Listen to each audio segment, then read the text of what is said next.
poco de las instituciones en las que he estado. Me dicen si no se escucha bien. Y bueno, actualmente yo resido en Tampico.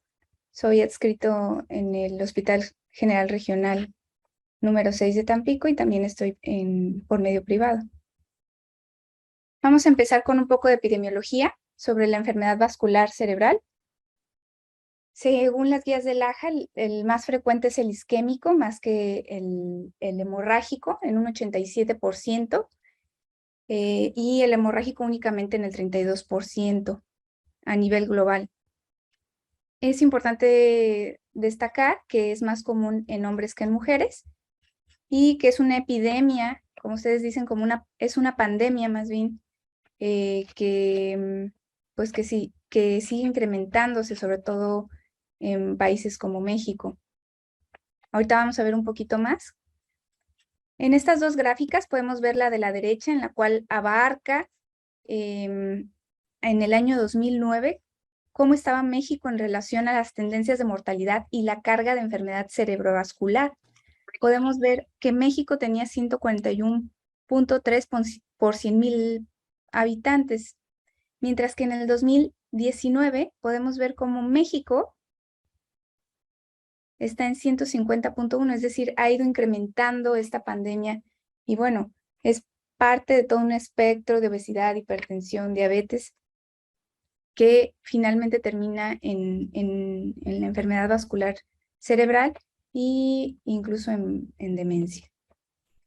¿Esto qué quiere decir? Que hay una reducción de los años de vida saludable y que no ha habido una reducción de los años de vida saludable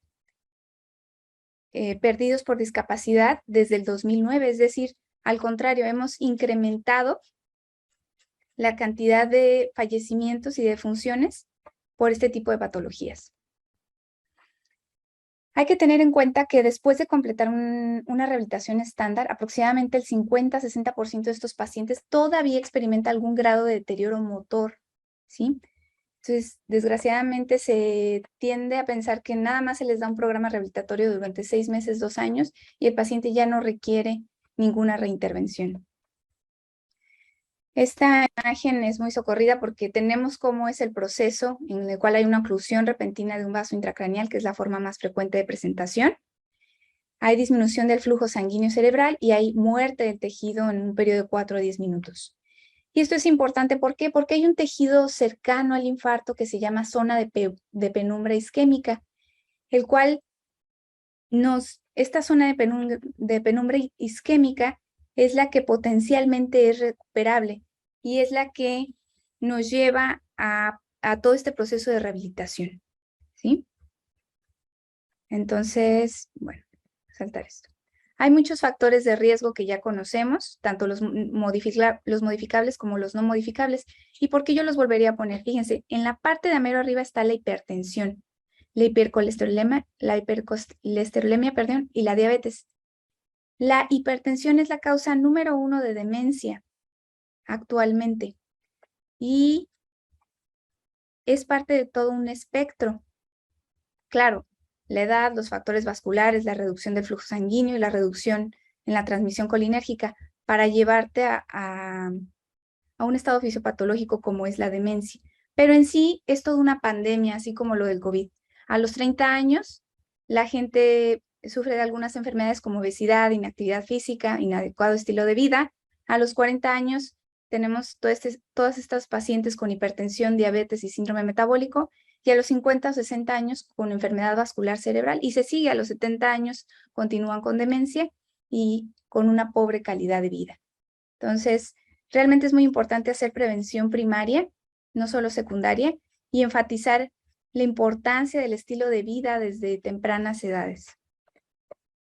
Aquí tenemos la fisiopatología de la enfermedad vascular cerebral, en el cual hay un aumento de sodio intracelular, una liberación de neurotransmisores, tanto excitatorios como glutamato, glicina y aspartato, y bueno, una entrada masiva de calcio. Esta fisiopatología realmente está muy reducida, es todo un proceso y depende mucho la causa de la enfermedad vascular cerebral. Hay distintos estudios de imagen que se puede hacer, como son las tomografías y la resonancia. La que utilizamos más actualmente es la tomografía por el costo. Podemos observar tanto imágenes hipodensas en la tomografía como hiperdensas en la resonancia.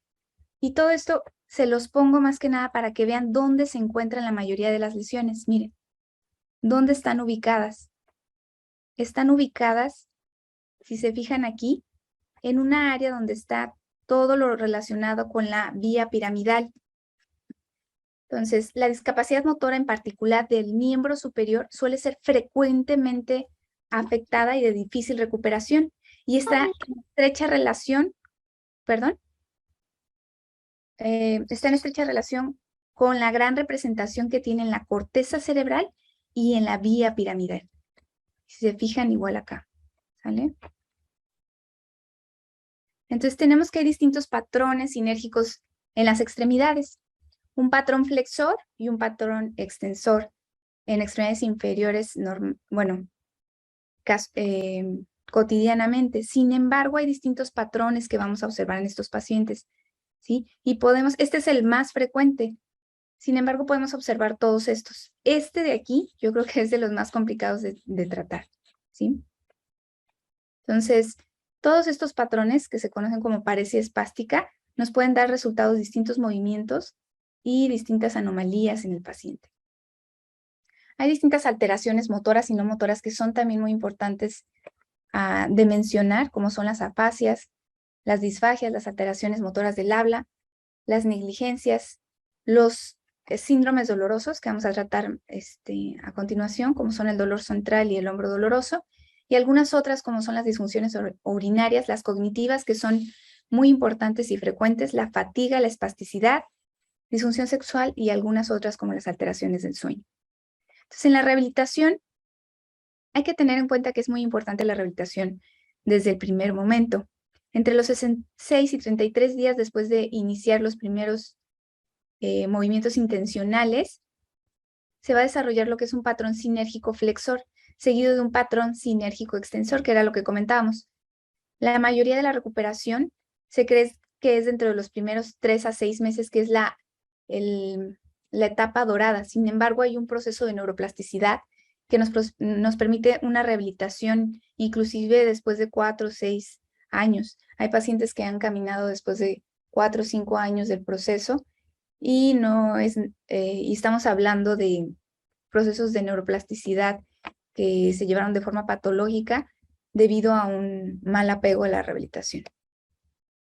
Bueno, entonces para esto necesitamos un equipo interdisciplinario y multidisciplinario en el cual haya terapeutas físicos, ocupacionales, de lenguaje, respiratorio, ortesistas, entre otros, incluyendo otros profesionales médicos como son neurólogos, neurocirujanos y ortopedistas. Entonces, hay varios predictores de recuperación motora, incluso cada vez salen más. Aquí podemos ver según la severidad de la extremidad. Entonces, si hay una parálisis completa del brazo al inicio, esto puede ser de pobre pronóstico de recuperación en la función de la mano. El tiempo de retorno de movimiento en la mano se deja hasta las 4 semanas. Si el paciente empieza a mover su mano antes de estas 4 semanas, hay un 70% de probabilidad de recuperación buena o completa. Y hay un pobre pronóstico que está asociado si a las 4 semanas no hay presión medible, si hay espasticidad proximal severa, si hay un periodo de flacidez prolongada o si hay una recuperación tardía de respuesta a la facilitación, es decir, más de 9 días. Y recuperación tardía de respuesta a la tracción proximal, es decir, flexores de hombro y abducción que sean mayor a 13 días, que el paciente no pueda hacer esta tracción proximal. Es muy importante entonces hacer una valoración funcional en cuanto al funcionamiento físico, fuerza muscular, movilidad, cooperación, equilibrio, velocidad de la marcha y como muchos de estos pacientes tienen más de 70, 80, 90 años, delirio. Hay muchas escalas de valoración que podemos ver en los artículos. Las que usamos más frecuentemente para la evaluación funcional son Bartel, FIM, la escala de fragilidad, Karnofsky, en la terapia intensiva, la FSCIQ y el ranking. Sin embargo, hay otras escalas también muy importantes como son el Fugl-Meyer, el índice motor, Berg para lo de equilibrio, Tardieu y Moca. Esta es una escala de Julian Bernhardt, perdón, si no lo pude pronunciar bien, en el cual me agrada bastante porque aquí dice, hay una fase hiperaguda de los 0 a los 24 horas, aguda, del día 1 al 7, una etapa subaguda temprana y una etapa subaguda crónica. Y entonces dice, ¿cuáles son los procesos de plasticidad? Porque hay un proceso de plasticidad endógena y luego un proceso de plasticidad exógena. ¿Y cuál es el mejor momento para iniciar la rehabilitación? Y lo que nos dice esto es, el mejor momento para iniciar la rehabilitación es del día 1 al 7 y después del 0 al 24. Es decir, en la etapa hiperaguda se ha visto que puede incluso empeorar los signos y síntomas del paciente. Aunque esto es muy controvertido, hay muchos artículos al respecto.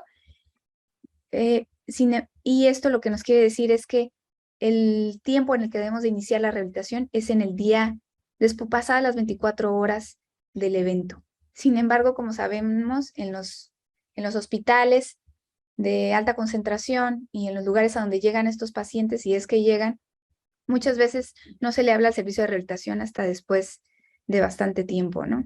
Incluso después de 1 mes, 2 meses, 3 meses. Entonces, la importancia de iniciar el proceso desde el día 1 cambia totalmente el pronóstico del paciente. Dijimos entonces la importancia de la rehabilitación aguda en estos pacientes se asocia con una disminución en la morbimortalidad de los mismos. Es muy importante en los pacientes, sobre todo que están hospitalizados, combinar con ejercicio aeróbico, ya sea si no se puede con un cicloergómetro o incluso con movilizaciones pasivas con lo que tengas y con la estimulación eléctrica neuromuscular. Hemos visto pacientes que tienen bastante debilidad y con la estimulación eléctrica neuromuscular o los FES, el paciente recupera una parte de la fuerza muscular y esto ayuda a la debilidad adquirida del paciente crítico y ayuda también a poderlos parar, a poderlos levantar antes y a evitar bastantes complicaciones, entre ellas las úlceras por presión, las alteraciones hemodinámicas que pueden llegar a tener estos pacientes y las caídas. También es muy importante fijarnos en la deglución y en la nutrición del paciente. Este tipo de pacientes llegan a presentar una disfagia en un 50% de los pacientes, de los cuales pues algunos pueden llegar a tener incluso microaspiraciones. De ahí la importancia de que junto con el programa rehabilitatorio para la deglución se dé un programa pulmonar. Entonces, en este artículo mencionan algunos ejercicios que se le hacen a los pacientes con disfagia y con enfermedad vascular cerebral y qué mejorías pueden esperar en este tipo de pacientes. Y nosotros pensaríamos, bueno, entonces, ¿para qué le hacemos todos estos tipos de programas, ¿no? Estimulación termotáctil y maniobra de Mendelssohn y deglución con esfuerzo. Cada uno nos va a ayudar a distintos puntos en la rehabilitación. Hay que tener muy en cuenta qué tipo de disfagia tiene el paciente y qué tipo de ejercicios va a necesitar el paciente y que van en combinación con un programa respiratorio. Hay otro tipo de complicaciones que puede presentar el paciente, como son la trombosis venosa profunda.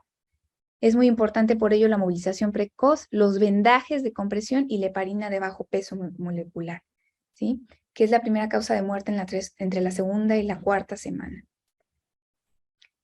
de estos pacientes que sobreviven, ¿sí?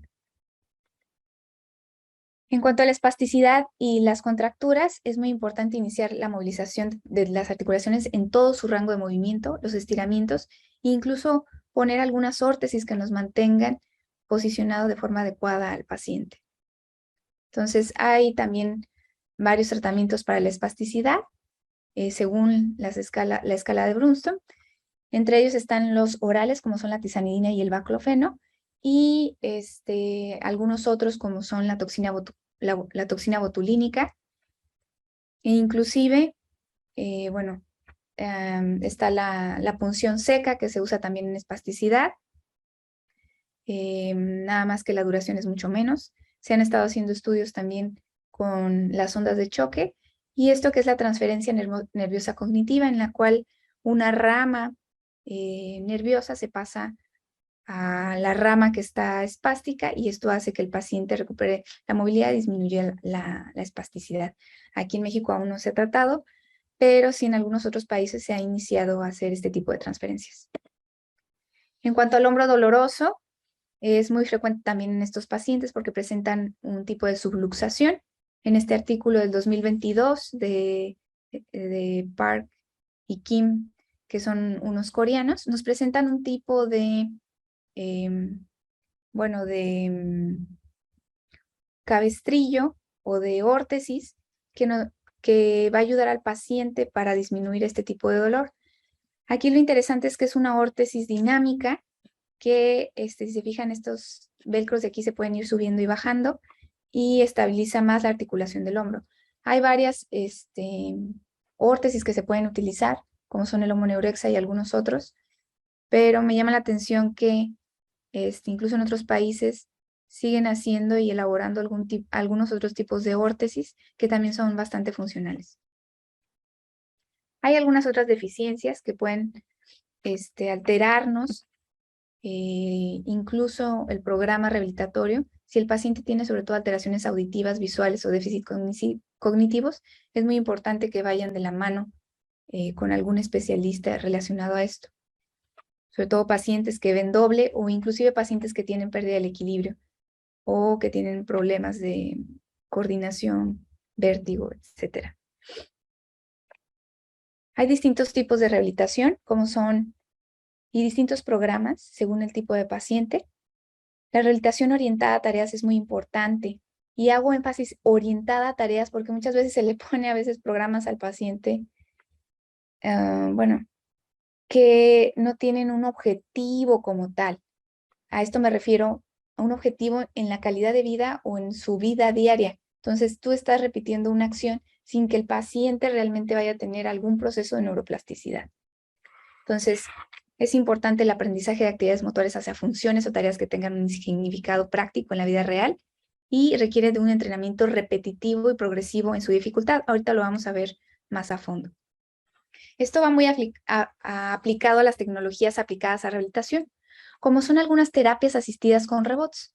He visto robots que son muy buenos, que mueven la mano del paciente, pero en realidad el paciente a nivel cerebral no está haciendo ninguna conexión.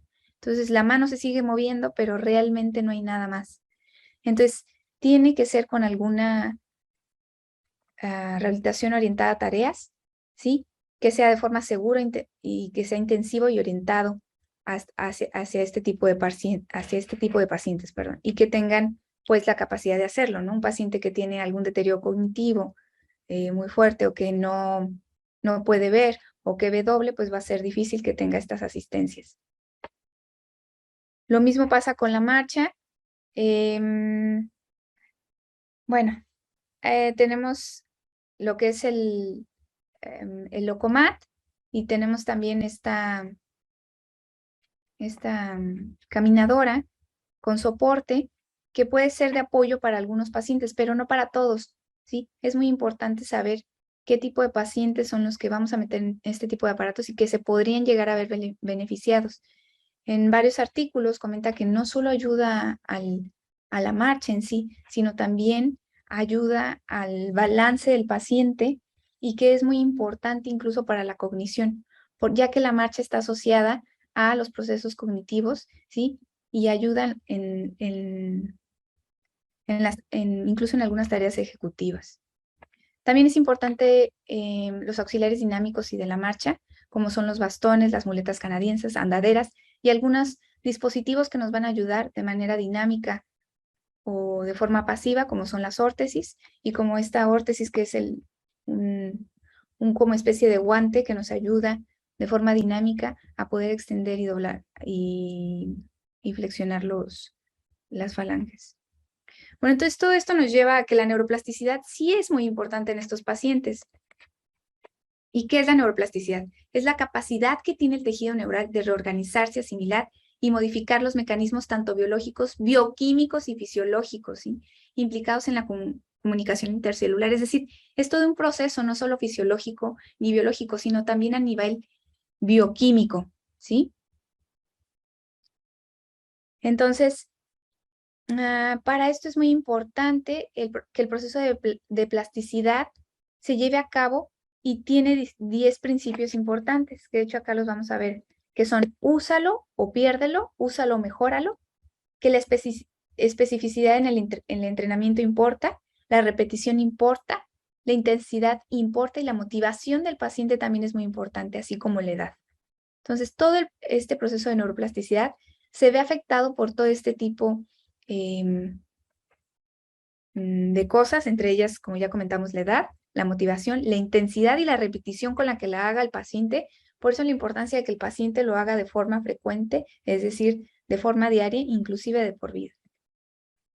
Este es de un artículo de Jan Gracis, donde podemos ver cómo en este proceso de disfunción en la enfermedad vascular cerebral y en la paresia sobre todo, hay un proceso de daño al sistema nervioso central, de inmovilización y de acortamiento que nos lleva a contracturas y a una hiperactividad del músculo. Y esto lo que nos lleva es a una espasticidad, a distonías, a cocontracciones entre ellas, ¿sí? Que es lo que conocemos como la paresia espástica. Entonces, seguimos con todo este tipo de técnicas que han surgido nuevamente, como son las terapias de movimiento y las anteriores, perdón, también como son la terapia de movimiento inducido por restricción, en la cual obviamente se restringe el miembro no afectado para poder apoyar a la movilización del miembro afectado.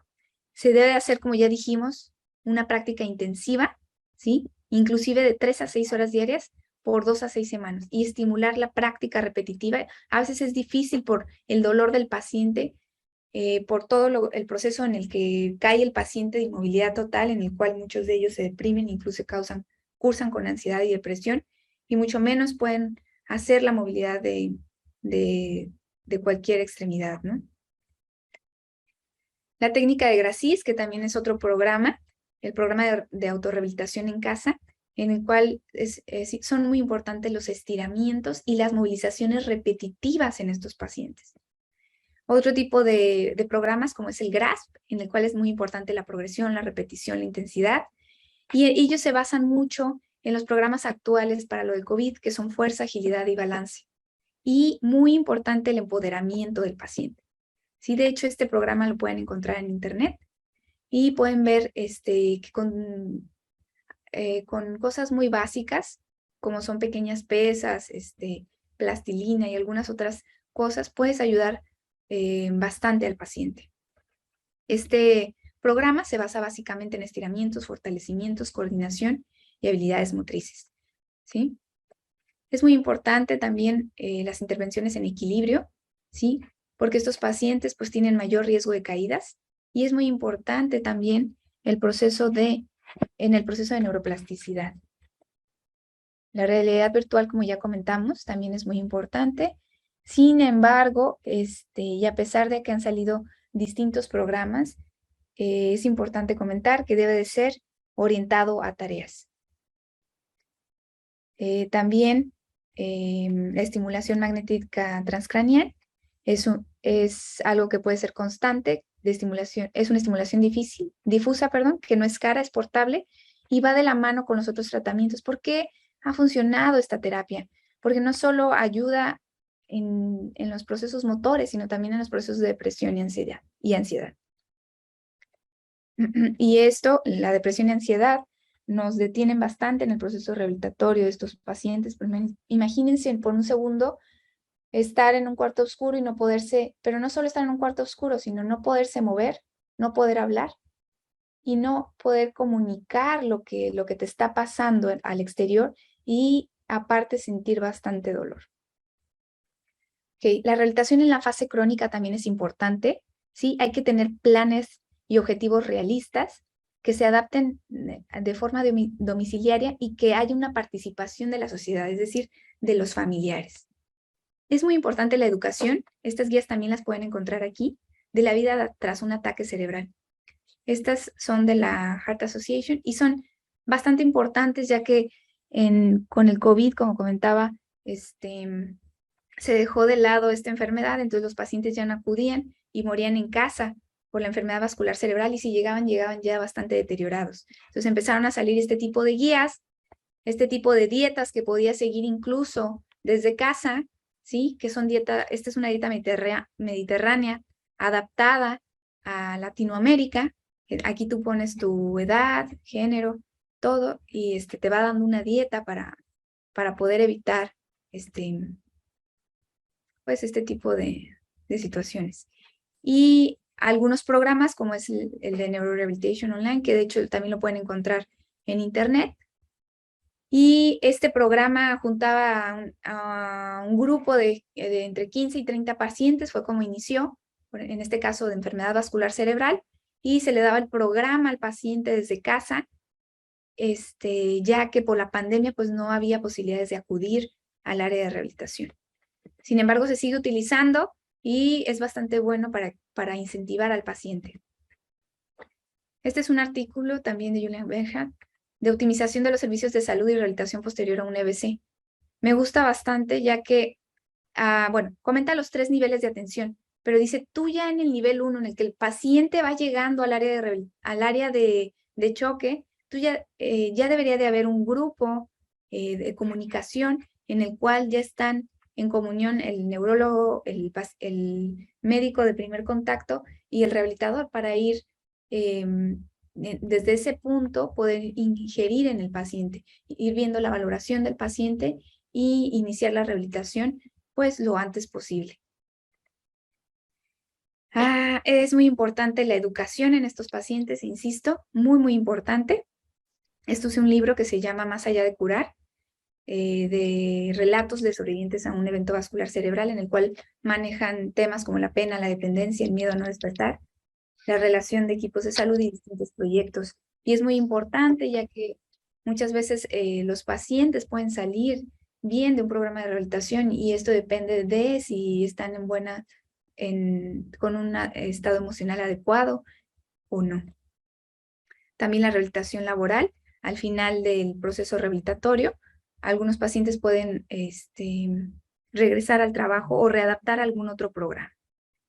Entonces, en cuanto a las conclusiones, es muy importante la implementación para mejorar el acceso a los servicios de rehabilitación disponible, mejorar la coordinación de la atención entre sistemas de atención y asegurar los resultados más deseables para estos pacientes, ¿sí? Bueno, es una de las frases de Ramdas.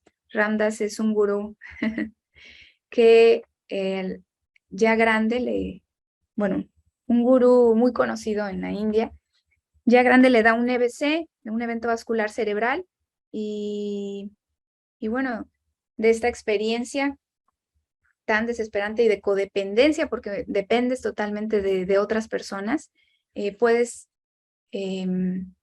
resurgir de ahí, ¿no? Dice, a menudo pensamos que la vulnerabilidad es una especie de debilidad, pero hay una especie de vulnerabilidad que en realidad es fuerza y presencia.